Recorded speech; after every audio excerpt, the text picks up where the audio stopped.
Melaporkan dari KBRI Kairo Garden City, pemilihan presiden 2014 untuk daerah Mesir dan sekitarnya diadakan pada tanggal 5 Juli 2014. Warga negara Indonesia di Mesir sangat antusias dengan pencoblosan kali ini karena menentukan nasib bangsa selama 5 tahun ke depan.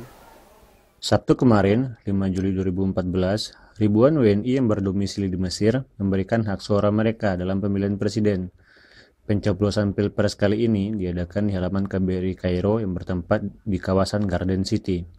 Kegiatan tersebut dimulai pada pukul 3 petang dan berakhir pada pukul 12 dini hari. Meski Pilpres kali ini diadakan di bulan Ramadan, para WNI yang didominasi oleh mahasiswa terlihat sangat antusias memberikan hak mereka di bilik suara. Jumlah daftar pemilih tetap tahun ini atau DPT adalah sebanyak 3.308 orang. Angka ini mengalami penurunan dari pemilihan legislatif beberapa waktu lalu yang berjumlah 4.175. Untuk menyukseskan Pilpres ini, Panitia Pemilihan Luar Negeri atau PPLN memberikan fasilitas kepada para WNI seperti bus jemputan dan makanan untuk berbuka puasa. Ya, bagaimana menurut Anda pemilihan presiden kali ini yang diadakan di KBRI? Lancar ya sepertinya. Kita apresiasi kepada PPLN atas keberhasilan dan kesuksesan mengadakan pemilihan umum presiden kali ini. Dan meskipun di bulan puasa yang mungkin kita menganggap bagaimana akan seperti apa, ternyata lancar dan kondusif. Menurut Anda, apa kendala yang dirasakan oleh WNI untuk pemilihan di tahun 2014 ini di sini? Saya baru mengikuti pemilihan umum di luar negeri tahun ini ya, untuk pertama kalinya. Apa ya kendalanya, mungkin kekurangan jemputan, mungkin ya sepertinya secara umum lancar dan kita apresiasi. Ada pesan barangkali yang ditujukan untuk KBRI ataupun PPLN? Mungkin melihat sekilas hal-hal seperti masih banyaknya nama-nama yang belum terdaftar, karena kita lihat banyak yang mengantri di pusat data karena namanya belum ada di DPT. Mungkin hal seperti itu lain kali harus lebih diperhatikan, karena tentu saja di luar negeri mungkin kendalanya masalah DPT, karena warga negara Indonesia itu tidak selalu ada di luar negeri, mungkin mereka pulang dan sebagainya, jadi update DPT-nya mungkin menjadi perhatian. Oke, Mas, gimana dengan pemilihan presiden tahun ini di Kairo? Luar biasa. Saya rasakan banyak antusias dari teman-teman yang kelihatan dulu golput, dia lebih banyak semangat sekarang untuk datang biar dalam keadaan puasa. Apalagi memang saya lihat juga masih banyak itu yang masih nunggu. Nggak seperti yang tahun yang 2000 berapa? 2009. Nggak seantusias sekarang ini, luar biasa. Mungkin ada masukan buat PPLN atau KPU ke depannya? Hanya masukan sedikit, mungkin masalah transportasi kali ya. Transportasi saya pikir lebih enaknya seperti yang udah. Itu seperti bis yang setara pariwisata itu lebih semangat gitu. Jadi kalau hanya 2 pon itu kadang orang sendiri ya mendingan saya naik bis aja gede sekalian. Gitu loh. Kadang juga sopirnya nggak tahu jalan. Gitu loh. Oke. Itu penting itu. Oke. Terima kasih, Mas. Saya rasa lebih tertib gitu. Kemudian juga kayaknya orang-orang banyak yang nggak golput gitu sekarang, rame gitu. Kayak kemarin yang DPR itu kebanyakan banyak yang golput yang juga nggak pada datang, terutama para BMI. Sekarang BMI hampir mungkin 75% datang. Alhamdulillah ya nih. Mungkin ada kendala yang Ibu rasakan untuk pemilihan kali ini? Kalau menurut saya kayaknya lebih lancar daripada yang kemarin. Mas saya waktu dulu kan harus daftar dulu, sekarang udah langsung datang, langsung lihat daftaran, ada nama, langsung nyoblos ya udah, langsung makan. Cuman kendalanya tadi satu aja, saya waktu datang ke sini ban mobilnya itu pecah gitu. Itu aja kendalanya di jalan setengah jam dah gitu. Alhamdulillah tapi udah lancar, datang mobil yang baru gitu. Alhamdulillah. Ada pesan mungkin barangkali yang ditujukan untuk KBRI atau PPLN? Saya pesannya itu cuman berharap kalau seumpamanya insya Allah saya kan memilih Jokowi, oke? Kalau memang ada insya Allah jadi presiden, siapapun yang jadi presiden saya mengharapkan mengatasnamakan BMI supaya bisa diperhatikan lebih serius lagi untuk kami yang berada di Kairo ini, dan juga insya Allah ya nih semuanya berjalan dengan lancar dan insya Allah semuanya berjalan dengan apa yang kami harapkan sebagai PMI dan juga untuk warga Indonesia yang ada di Kairo di sini. Makasih banyak Bu ya. Ya sama-sama. Banyak WNI yang datang ke KBRI dengan tanpa dokumen, akan tetapi pihak PPLN dan KBRI sudah mengatasi dengan membuat pernyataan kewarganegaraan bagi mereka. Kami, reporter Galeri Masisir dari KBRI Garden City Kairo melaporkan.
kalau Prabowo atau siapapun hendak mengadukan, mengkriminalkan KPU itu terdapat yang abstain sekitar 45, karena dalam total yang dirilis oleh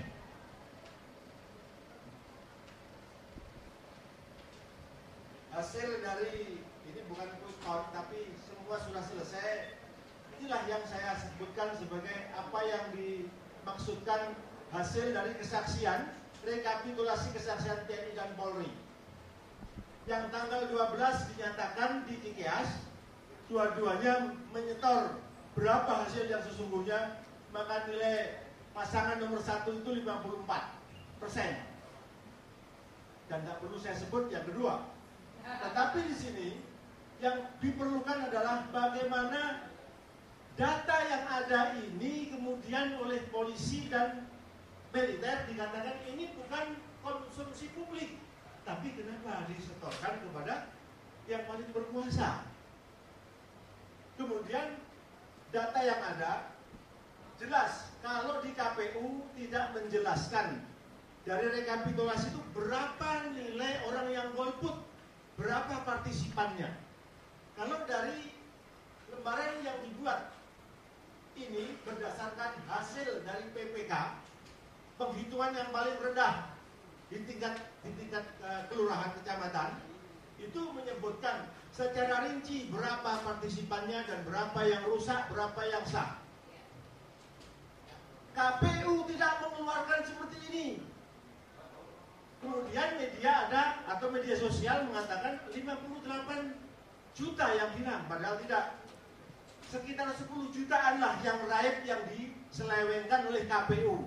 Ini sangat kriminal. Ini manipulatif.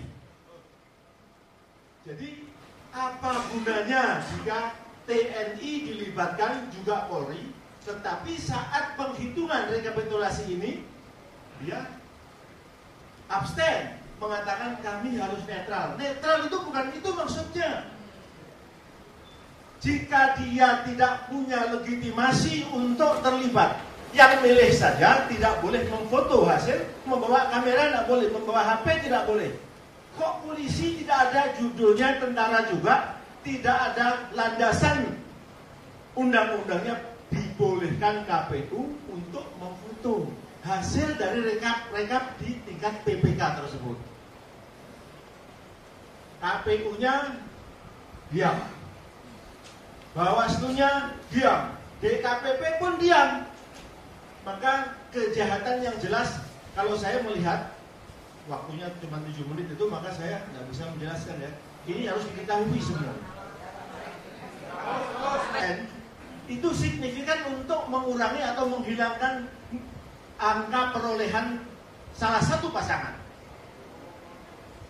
Saya mendengar dari TNI Polri itu sejak 1 hari setelahnya mengatakan yang menang adalah pasangan nomor 1. Cuman saya kan nggak ada urusan. Nggak ada urusan saya sama dua-duanya. Saya abstain sejak tahun 77. Cuman saya punya lembaga yang kemudian dulu namanya CESOS itu, ya kita mendidik, kita menjadi pusat studi demokrasi dan keadilan. Saya melihat ini sangat tidak adil dan sangat tidak demokratis. Ini mencederai demokrasi, ini mencederai hak-hak rakyat dan mencederai rasa keadilan. Jadi ini yang harus dikonfirmasi. Apakah ini dikeluarkan oleh TNI Polri dan KPU itu asalnya dari mana? Nah, siapa? Kalau Prabowo tidak terima kemudian lapor ke MK, salah. Harusnya ke DKPP. Tapi melaporkan polisi kepada polisi, tidak mungkin. Jadi, maka saya jadi pertanyaan, apakah ini merupakan fakta konspirasi nyata, penyesatan dan upaya kriminal antara lembaga swasta quick count dan lembaga resmi KPU untuk memenangkan pihak-pihak tertentu.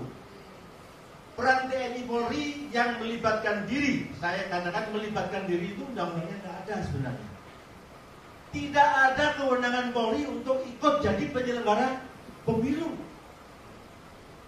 Kenyataannya semuanya diam, dua-dua kontestannya juga diam.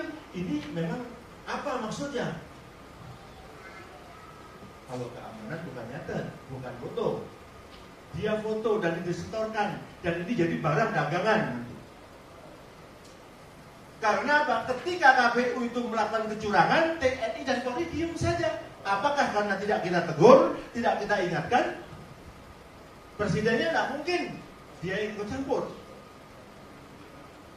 Jadi peran TNI Polri yang melibatkan diri dan personilnya, melalui personilnya sebagai saksi dokumenter hasil perhitungan suara di setiap TPS yang secara berjenjang dikoordinasikan secara vertikal, sesungguhnya merupakan hal yang positif jika TNI Polri tetap konsisten sebagai prajurit dan alat negara, di mana TNI Polri harus mengedepankan kejujuran dan tanggung jawabnya sebagai aparat keamanan, aparat pengamanan dan mengawal penyelenggaraan pemilu presiden. Curang dan mencurangi hasil penghitungan atau rekapitulasi suara pilpres seperti ini, TNI Polri wajib tampil dan harus mengambil tanggung jawab penuh untuk mengembalikan tupoksi KPU ke proporsi yang semula. Untuk apa TNI Polri dilibatkan sebagai petugas dokumentasi hasil perhitungan suara di setiap TPS atau PPK seluruh Indonesia?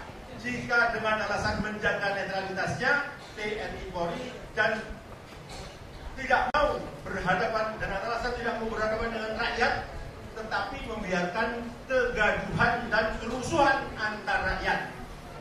TNI Polri akan menjadi pihak yang paling bertanggung jawab atas kebenaran, ketenangan, keselamatan negara dan keselamatan rakyat.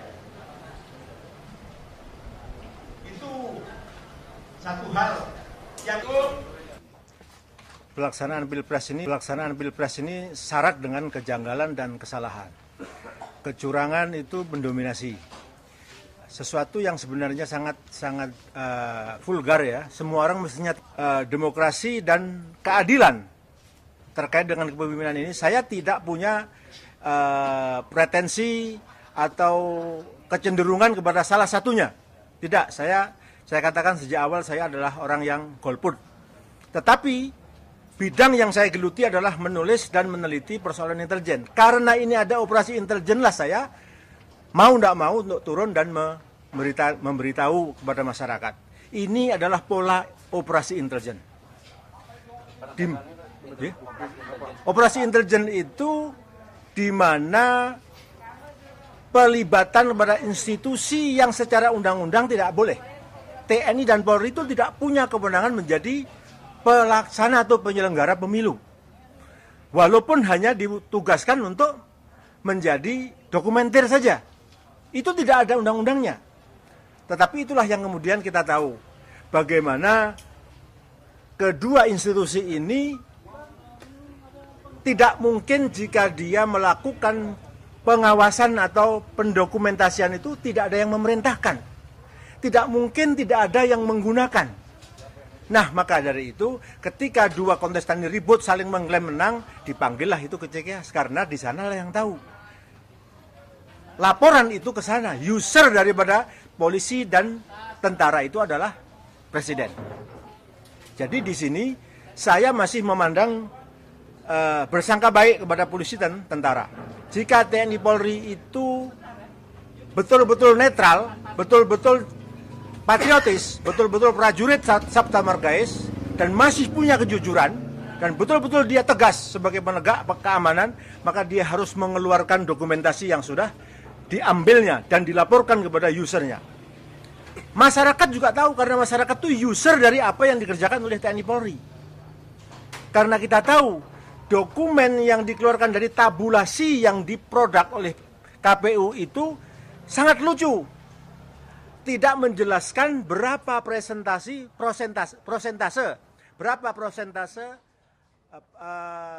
pemilih dari DPT itu siapa yang berpartisipasi dan non partisipannya. Laporan dari TNI dan Polri itu punya dokumen itu menyebutkan berapa yang tidak mau ikut atau golput dan berapa yang rusak, itu semua dijelaskan.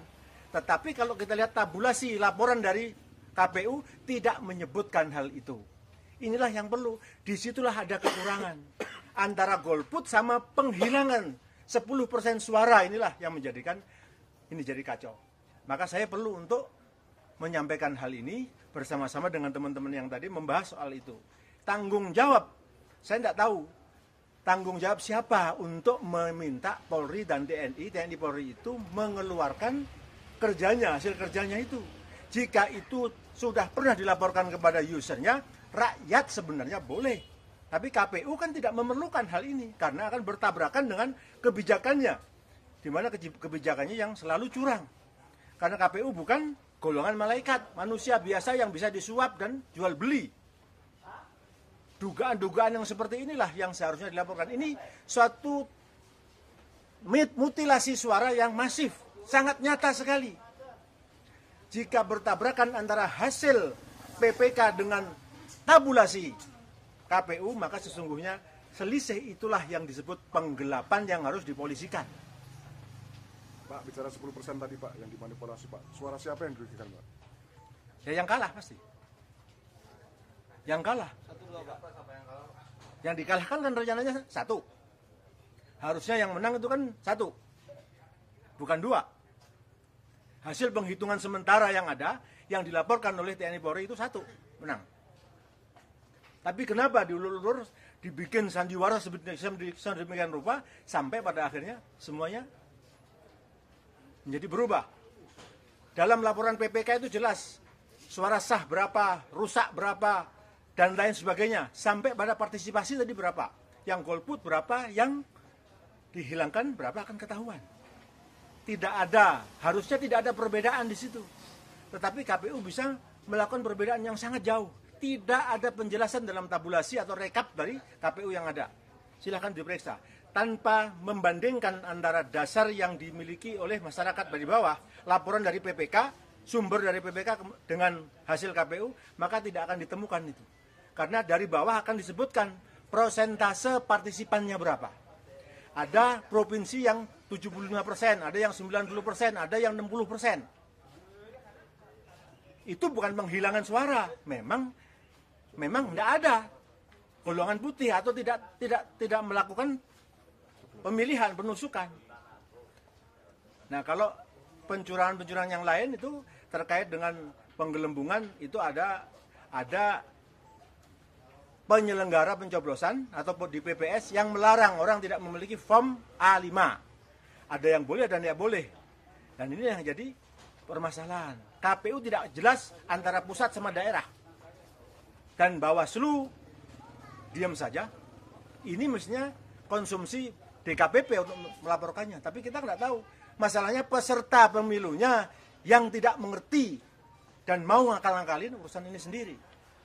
Nah, kami berusaha untuk memberikanlah sumbangsih. Ini persoalan harus diselesaikan. Jika TNI Polri itu dilibatkan, harus juga dilibatkan waktu mengumumkannya. Berapa yang dia catat? Jangan hanya untuk user saja, tapi rakyat ini juga pengguna. Karena suaranya lah yang telah diabadikan oleh polisi dan TNI itu. Pak, dari hasil penelitiannya itu operasi intelijennya seperti apa Pak? Bisa dijelasin nggak Pak? Operasi intelijen itu tadi, bahwasanya tidak adanya kesediaan dari TNI Polri untuk membuka hasil dari foto-foto yang telah jadi dokumentasi tersebut. Berarti kalau misalnya ada keterlibatan TNI Polri ini berarti pemerintah yang berkuasa saat ini itu terlibat dalam secara tidak langsung ya seperti itu. Patut diduga lah begitu. Kalau tidak boleh dituduh, patut diduga. Nah, setornya kepada siapa? Sampai Muldoko tidak berani mengatakan, atau Tarman juga tidak berani mengatakan. Dia lewat jubirnya, dia mengatakan, kami tidak mungkin mempublish apa yang sudah kami lakukan. Tapi kenapa disetorkan kepada user? Yang memerintahkan berarti kan ada yang memerintahkan. Ketika polisi yang tidak punya landasan undang-undang terlibat dalam penyelenggaraan pemilu, tiba-tiba terlibat dan tidak ada yang protes. Kita tidak protes, kita sekarang mengevaluasi. Kita melihat ini adalah kecurangan sistematis. Apa yang perlu dilakukan Pak ke depan dalam kondisi sekarang? Kalau saya, ya tergantung yang kalah. Dan yang kalah diam ya silahkan aja, wong kita tidak punya urusan apa-apa. Kita tidak punya kepentingan. Untuk besok sendiri prediksi Bapak seperti apa Pak kondisinya Pak? terjadi kecurangan tetap yang dimenangkan adalah nomor 2. Ada potensi gimana? Nah, potensinya sudah jelas. Tabulasi produk KPU dengan tabulasi dari PPK yang jomplang itu. Nah, apakah media berani? Media berwenang? Kan tidak juga. Nah, siapa ini? Yang berkepentingan satu ya calon presidennya, kemudian tim sesnya. Kalau tim ses ya mau yang kalah, yang mau takut dikalahkan atau ingin menang kan harusnya berjuang begitu. Tapi jika dua-duanya diam saja, kita mau apa? Kita hanya memberitahu, ini loh ada kesalahan yang nyata, masif sekali. Kalau dalam konteks apa namanya keterlibatan tadi, berarti ABRI dan TNI nggak netral. Netral waktu ngomong, tidak netral waktu jalan. Nah, ya biasa kan harus ngomong begitu, Pak. Ya kita harus minta. Harusnya tidak netral dia, berpihak kepada yang benar, berpihak kepada negara karena setianya kepada negara dan rakyat. Negara itu konstitusi, aturan. Ya kalau polisi dan TNI dan Polri sudah melanggar, siapa yang mau nindak? Yang nyuruh presiden, gimana? Presiden siapa yang nindak? Belum diganti. Senturi aja tidak kena-kena. Baik. Kalau dasarnya itu bisa nggak jangan pemilu? Siapa yang akan membatalkan ini? Siapa yang membatalkan? Jika yang punya masalah, yang punya hajat tidak tahu jalan. Caranya bagaimana untuk mengungkap ini? Lapor ke siapa? Melibatkan rakyatkah ataukah melibatkan institusi? Kan tidak jelas. Kita tidak ada hubungan. Saya dengan Prabowo, dengan Jokowi tidak ada hubungan. Dua-duanya saya kenal, tapi saya tidak terlibat. Saya diajak menjadi bergabung, saya tidak ada urusan dengan soal itu. Tapi untuk menyelenggarakan negara, mendidik, melakukan pendidikan demokrasi dan keadilan, kita boleh dong. Tapi tidak harus. Saya merasa tidak harus bersatu dengan mereka. Tidak. Saya boleh, saya harus independen.